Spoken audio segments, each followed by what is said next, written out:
متتبعي قناة الانتفاضة، السلام الله عليكم. معكم السعيد يتعالى. اليوم كنتواجدوا بدوار علي الشقر التابع لجامعة تيتزي إقليم الصويرة. فعلا ربط بنا هذا الشاب الثلاثيني الاتصال باش نقل المعاناة اللي كيعانيها والتعسفات اللي كيتعرض لها من طرف بعض المنتخبين، وغادي يحكي لنا حكاية اللي غادي يبين فيها بعض التصرفات اللي كيتعاملوا معاه المنتخبين، ونخلي لكم التفاصيل مع السي عبد الكبير الأشقري. السلام عليكم. اسم الأشقر عبد الكبير بن محمد بن علي الشقر، ساكن بدوار إدمين جامعة وقيادة تيتزي. هو على الوقائع وهذا سميتو فعلا عندنا واحد الأرض غير مقسمة ما بين الورثة الأصيليين، وكل واحد وكاين اللي أطراف لي من العائلة عندي معهم نزاع وكل شيء، ودايرين واحد الاستمرار. هذا الاستمرار حكمتنا فيه المحكمة بإجراء سميتو مواجهة بيناتنا. صافي هما تيقولوا بأنه راه كاينه قسمه رضائيه، القسمه الرضائيه ما تتقبلش، خصها تكون كتابيا، ما كايناش. صافي فصلتنا المحكمه مع هاد الناس هادو، ولا تنتفاجئ هاد الورثه هادو معنا فسميتو حتى هما في هاد النزاع، ودلاو بعض الرسم ديال هاد الارض هادي. دلات بعض الرسم بانه يباها شاري عند عمها ملك عليه الشقر، وهاد ملك عليه الشقر جدنا تعتبر جدي، وحد الساعه ما وقعش القسمه في الارض ديالو، هادي تعتبر كامل ارض عليه الشقر بالدوار ديالها بسميتو ديالها بالاملاك ديالها. وهاد السيده راه عندي معاه نزاع في المحكمه، ونفذت عليه هذا الحكم باش يرجع الحاله. واحد الحيط كنت حيدته قدام المحل ديالي، شكر ليا خطر، ونفذت عليه الحكم هاد الجمعه اللي فات. وماشي مشكل باش ارجاع الحاله الا ما كانت على وني السيده، انا ما تنعرفهاش وما عمرني فات ليا شتها، وتدعي بشي اقارب ديالها بانه راه تتصرف في الملكيه، وهذا الشيء لا اساس له من الصحه، لانه الارض ديالنا لحد الساعه ما وقعش فيها القسمه. وراه كاينين وثائق هما عندي هنا، هادشي راه غادي ندير به في المحكمه بلا داعي كاع نبدا نوريه. وكاين الوراق باش كان الوالد يأدي الضريبه على هذه الارض. قعدت بيا دعوه، درت بيا شكايه عاجله للسيد الوكيل، وحطت معاه حطت واحد كارت بلونش باش تستعمل القضاء على الدوسي ديالي، وحطت الرسم كمرفقه، وحطت واحد الشهاده ديال عدم المخالفه، وهذا الشيء اللي كاين. والسيده درت شكايه عاجله وحطت مع ديك كارت بلونش، يعني باش يعني من الاول يعني انا اطر لي الملف ديالي، ما بقى عندي من.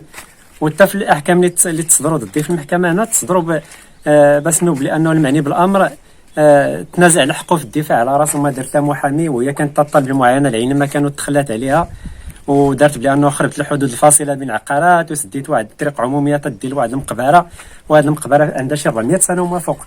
يعني هادشي كامل الاساس راه من الصحه، وهادشي اللي كاين. وحنا عانينا في هذا المنزل هذا بسبب هاد الورثه، تقصينا من الضوء، تقصينا من، والاغلبيه ديال الناس تيقولوا يا سير ترك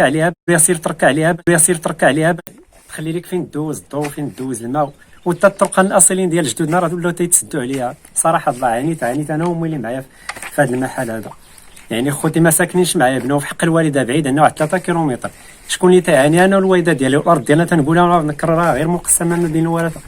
كاين الحكم 1965 ما بين الوالد وعمو، داخل في النزاعات مع هاد الورثه اللي عندنا في 2007. يعني هادشي كامل وباسماء مستعار دوزتو بسبب واحد جاري سد عليا طريق عموميه خصوصيه، وتهمني بانه كليت لي واحد العدد الغله ديال الشعير، وداكشي كامل عندي الصور وعندي ما يثبت بانه داكشي لا اساس من الصحه. وتعتقل تنفذ عليا داك الاكراه البدني، ودوزت فيها 15 يوم في الاصلاحيه الصغيره.